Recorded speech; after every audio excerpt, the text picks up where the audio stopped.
ఏం నా సలహా జర మాటలు అనుకుతాను కాదు కాదని మరెందుకు నాట్లు అనుకుతాను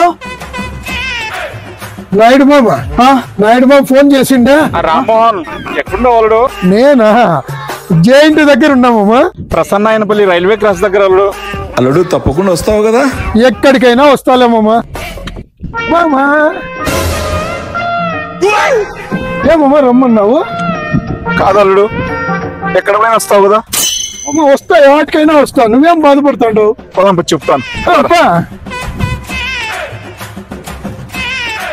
ఏంది మామ నన్ను రైల్వే పట్టాలు అమ్మా ఏంటంటే ఉంటే పక్కన పోయి మాట్లాడుకుందాం ఏంది పట్టాల మీద నడిపిస్తున్నావు ఈడే పనింది అల్లుడు వెనక టైర్ వస్తుంది ఏది ఈడే పనింది 3 ఏళ్ళు చిన్నూరు పోయినా ఇద్దరు కలిసి మెలిసి తిరిగినాం కదా అవును ఇక్కడ పోయి నాతో వస్తున్నావు కదా ఇప్పుడు కూడా వస్తా ఉంటా కదా మామ కలిసి ఎంజాయ్ చేసినాం కదా ఇద్దరు కలిసి దీనికి కూడా పోయినాం కదా ఆఫ్ కోర్స్ చచ్చిపోదాం అనుకుంటాడు అల్లుడు భయం అవుతుంది మామ చచ్చిపోదాం అల్లుడు నన్ను ఎందుకు పిలిచినావు మామ సావడానికి ధైర్యం చాలక నిన్ను తోడు పిలిచిపోదామని వచ్చిన అల్లుడు మామ ట్రైన్ వస్తుంది మామ ఇంత ద్రోహం చేస్తావు అల్లుడు మామ ఈ పరిస్థితుల్లోనా వదిలి మామ కావాలంటే నా ఆస్తులు సగం భాగం ఇస్తా మామ వదిలి మామ ఎక్కడ పోయినా వస్తున్నావు అల్లుడు పోతాను బయటికి మామ నన్ను వదిలి మామ ట్రైన్ వస్తుంది నన్ను వదిలి మామ మామ వదిలి మామ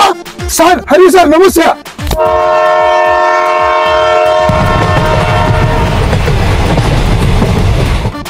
బతుకు జీవుడా బతుకు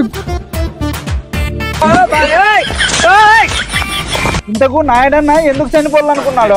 మా పెద్దక్కయ్య పైన నుంచి పిలిచిందంట ఆయన చచ్చిపోయాక నన్ను తోడు రమ్మన్నాడని అవునా నా అదృష్టం బాగుండి బయటపడి ఈ రోజు నీకు కనపడినాను రా ప్లీజ్ సబ్స్క్రైబ్ చేసుకోండి అబ్బా.